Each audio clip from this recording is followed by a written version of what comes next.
Alaska. I want Alaskan fish.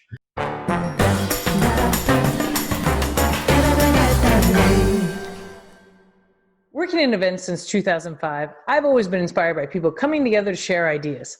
I'm Amanda Younger, and I'll be your host on Happy Hour, where I share a drink and a laugh with guests over stories and hope for the future of the live event experience. Today I'm speaking with Elizabeth Craighead, Senior Producer of Experiential over at Live Nation, and Javier Alcaraz, Touring Production Manager. Big thank you to Wolfer Estate, founded in 1988 by Hamburg-born Christian Wolfer. Wolfer Estate Vineyard is a vision-casting American winery with a decidedly European character. Today we're using their pink gin that everyone in Long Island's been talking about, and it is delightful. Be sure to subscribe and continue the conversation with us online at eventspeak.com. Review and give us a rating. Love as much feedback as possible in our early stages. Promotional giveaways in the works, so check back in soon. Download us wherever you get your podcasts. Together, we can make the difference in live event. Liz Craighead, Experiential Producer, Live Nation. Javier Alcaraz, Production Manager, Touring Production Manager. Hey guys, thanks for coming and joining me on my show today. Of course, today I'm actually having the Wolfer Pink Gin that's right over my shoulder.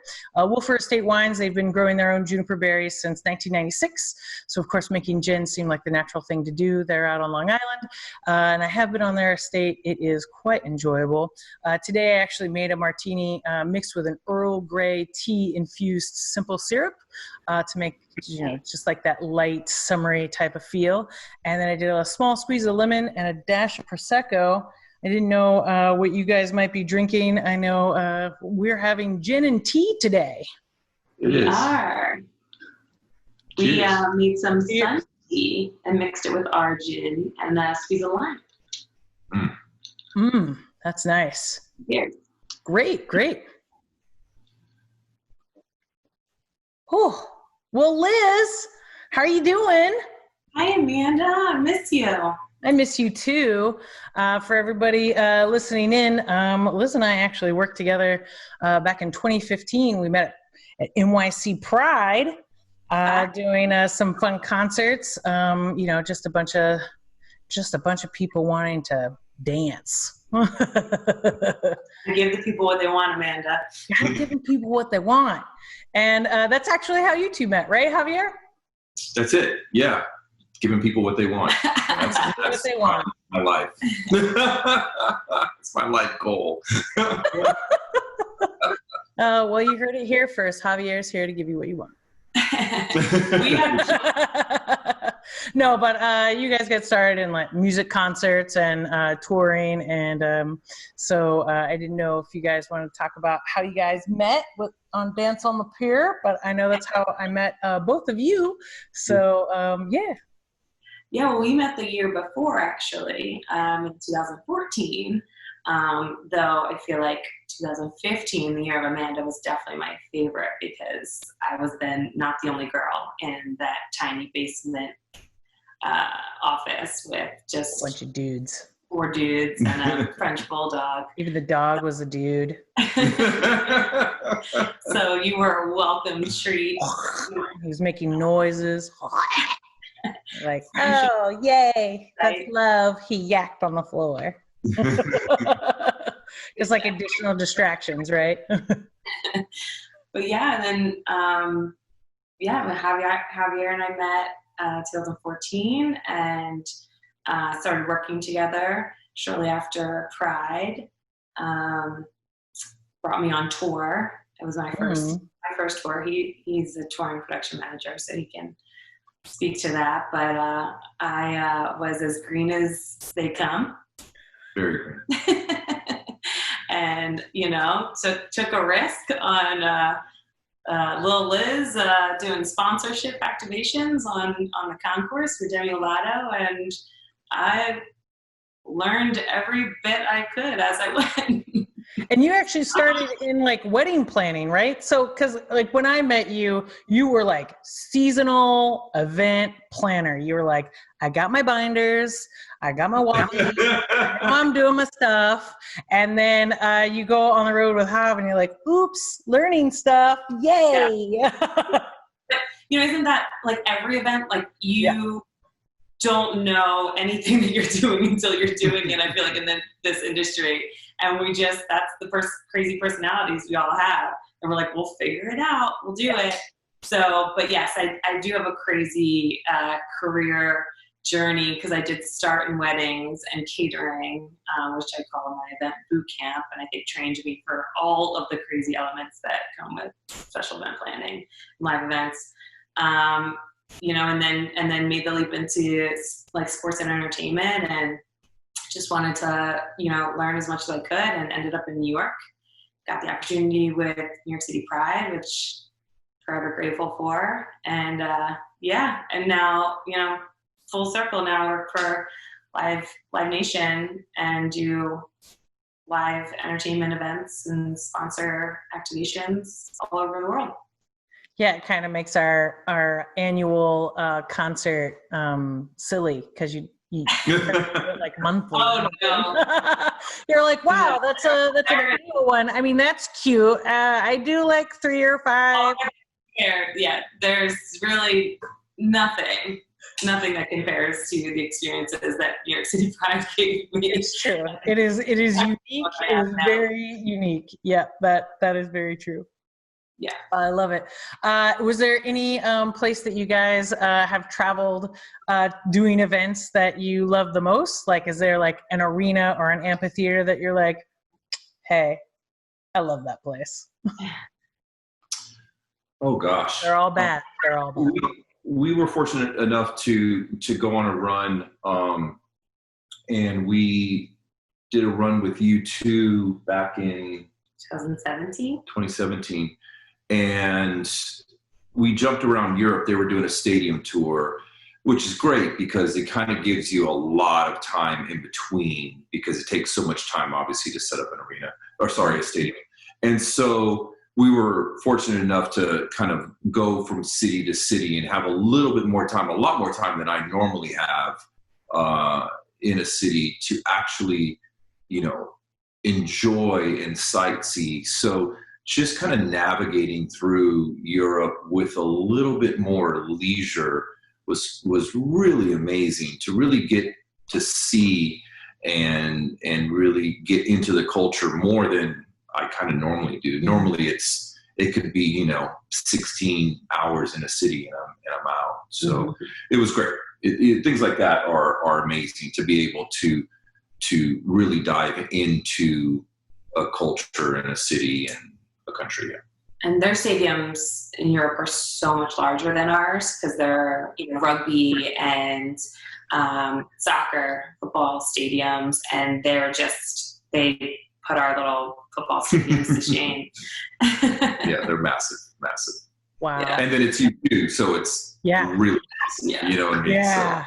So, absolutely. So what have you guys been doing since? Now you guys have always been on the road. You're constantly going. It's been really difficult just for us to schedule a time just to hang out in New York. And now there's been like this huge pause on live events, of course, and public gatherings because of the current state of the pandemic and the COVID-19. So what have you guys been doing with your time? Have you been repacking your entire closet?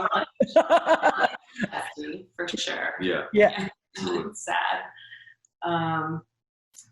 We definitely reorganized and labeled everything in our kitchen, like the first weekend of the shutdown. Yeah, everything was. Yeah, I'm sure a lot of people did.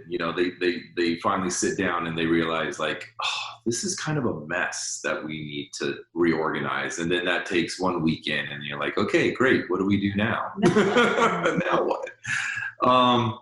But yeah, we've really, organization is key, and not having the time to organize, especially, I can speak for myself. I feel like that's all I do is organize on the road. I organize, trucks. I organize, stages, arenas, backstage, anything, people, everything is just constant, just organizing. And so some of the last things you want to do when you come back is just organize anything in your personal life, So you'll have those piles of papers, you'll have those to-do lists, you'll have all of these things that you just never really feel like either you have the energy for or the time for. And we kind of look at this as a gift to be given time that we don't ever get, ever in our lives. A lot of people don't. A lot of people aren't given the time, but to really be able to exhale and say, wow, I'm going to conquer this today or this week or this month. Like you start realizing all the things that you could really achieve. So it's been good. It's been good for me. I mean, not working isn't great by any means, but the mental and the physical kind of rest is it's necessary. Yeah, I feel great about it. We're just not a culture that allows ourselves or each other to do that. So to be forced, it's you have to look at the positive, especially in a time like this. Absolutely. And it might seem crazy. Well, I think our lifestyle and our relationship is probably crazy to most people anyway.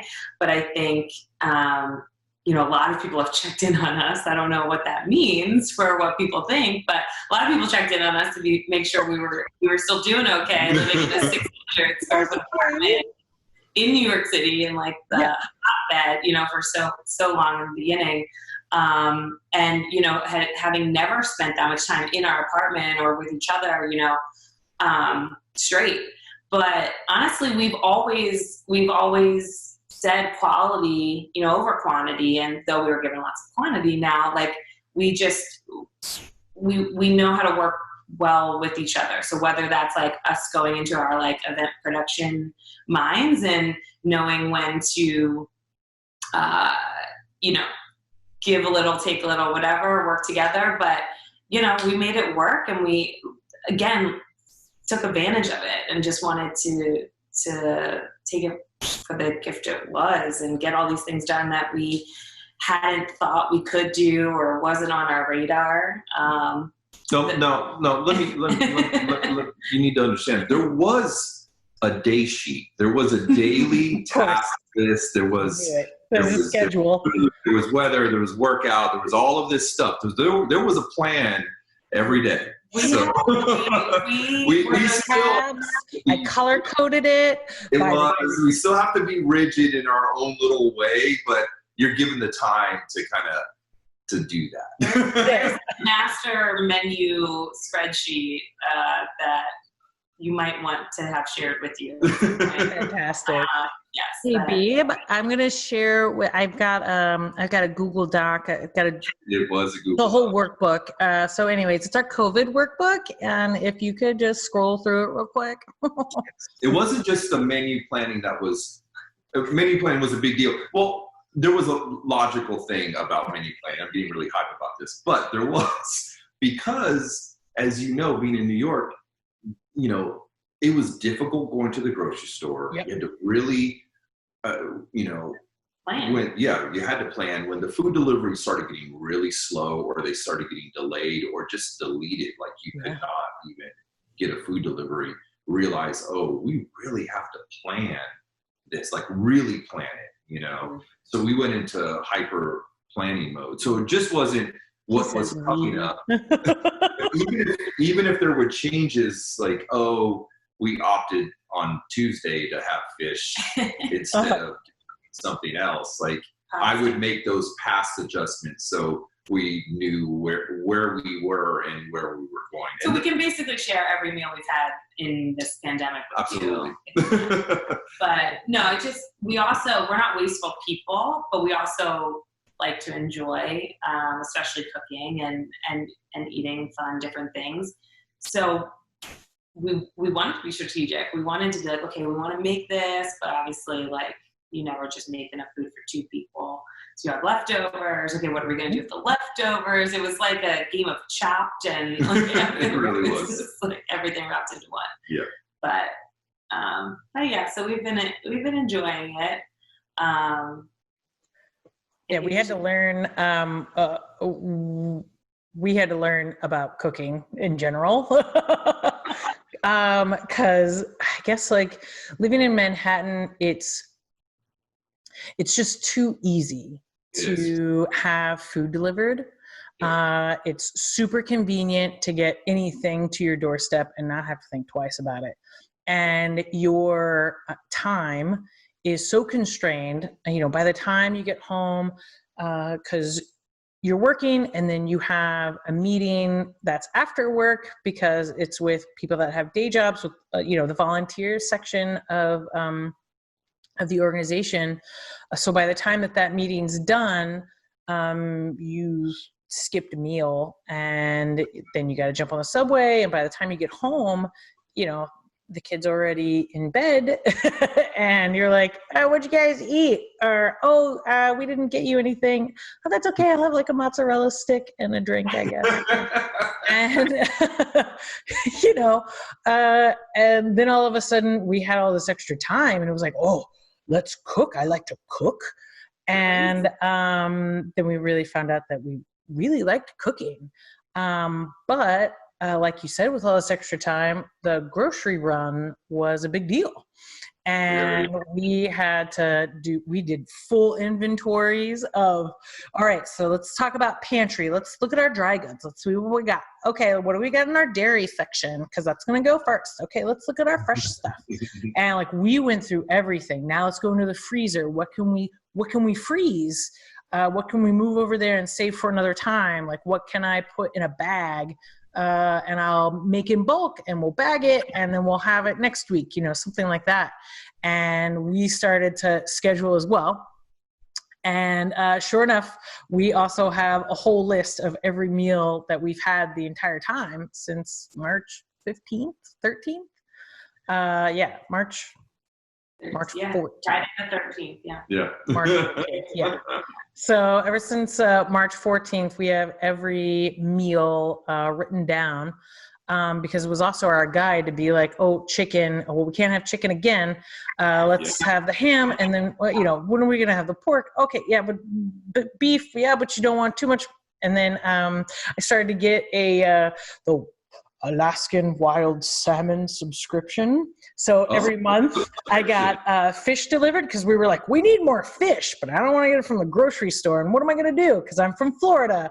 And we're currently I don't know how I feel about the fish on the river.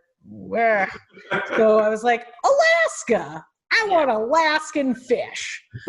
And so sure enough, I got a monthly subscription and this is not an ad for them. It's just really cool that on dry ice came all of these steaks of fish. And I was like, all right, do we want salmon? Do we want halibut? What can we do with cod? We've had so many fish tacos the entire time we're here. That's not a normal meal. Hey girl, you feel like making fish tacos tonight? No, that's crazy. But we planned it. So we're like, yeah, let's do fish tacos. That's what we did. Great. That's one of the subscriptions we did not do, I guess. Yeah. I think probably the only one. we definitely upped our wine subscription. Yes. We started a plant subscription because you need more plants to take care of things while you have all this time. Yeah. What other subscriptions did you get? Coffee, yeah. Coffee. Subscription. I started buying mine online. I got the Death Wish coffee and the Valhalla. Anything that was basically this is caffeine to punch you in the face. I was like, ooh, bye. Yes. Got a crazy name and I'm painted black. And I was like, oh, roasted. Yay, I want it. Yeah. Wow. We did all of that. Yes. And same with the wine. They were coming in large boxes and started to question the intake because I think March, April, when this was all very new, emotionally, you're trying to deal with the time. And of course, I'm still working. So we had to move and pivot, our ideas. How do we go into a virtual space? How do we go into a digital space? I was like, I don't know. I do operations and logistics. I need to drink into my ideas. Cheers to a successful Pride, though. Oh, yeah. Thanks. Yeah, we actually did really well. We'll see what it's like after this. And there's no telling, what something like that will be when you emerge from a pause of reflection like this. And so that's probably the best segue to the best question that's next is what do you guys think, or what are you preparing for as we are starting recovery and we're starting to reopen, and we're in phase 3, and I think a couple parts of the state are moving into phase 4. So as we're going into this, what do you guys think? Your professional opinion. What are you expecting for the future, and kind of what do you hope for the future? What do you hope is a good change that could be when we return to public gatherings and being with each other? Yeah, I mean, I was going to say, I think your stories of pride is a great testament that there are things that are going to come out of this that will remain, that are things that we were able to learn or explore that we didn't, again, allow ourselves the time to do. I'm also lucky enough to still be working right now, and so I've been doing a lot of that pivoting, as we all say these days. You've been doing drive-ins? Are you part of the drive-in concert? Personally, I am not, but Live Nation is doing great plans with drive-ins that they're exploring internationally, and now it's coming to the U.S. And so hopefully all goes well with those soon, because I think that's fun and that's different. And yeah, it's not the same, but nothing great comes from doing the same thing over and over again. So, I think those are the good that we have to take from this. Of there are fun stuff that we can continue on. I personally hate the rhetoric of the new normal, or going back to the way things were normal, because we won't. No. Nothing will. So we all need to be planning and thinking proactively into what shift will happen. There's a lot, and we talk about it all the time because we've seen it in our travels and in international markets, how behind we were in some things that other countries or other regions have been doing for a long time. Just better precautions, better, no touch, automated, there's the operation side, there's the, guest experience side, there's obviously the artist and production side. All these things are going to need a new lens and a new way of thinking about it. And I think that should be exciting. Yeah. Because we've all, again, reinvented or have redone something in our careers, right? So this is just the next challenge, I guess. Yeah. I would say what I'm looking forward to and hoping that comes out of this is, again,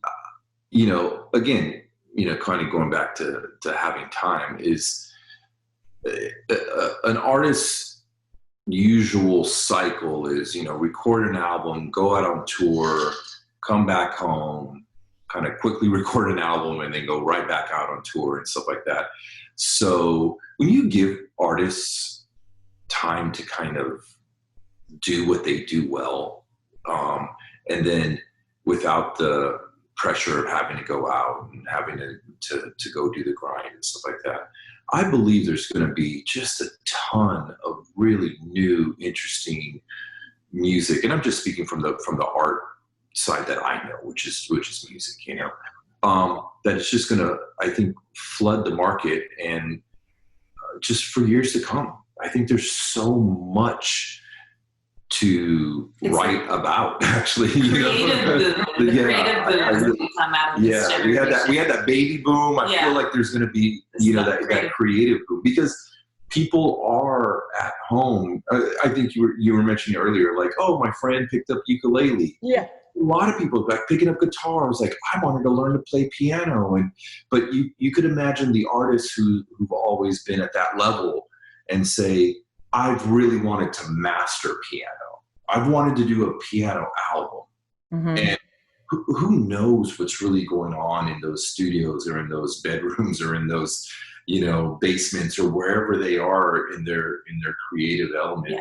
And I really think it could be really exciting. Now, on the backside of that, it's how do we as a culture manage that and ingest it, and what do we take from it, and how do we absorb it?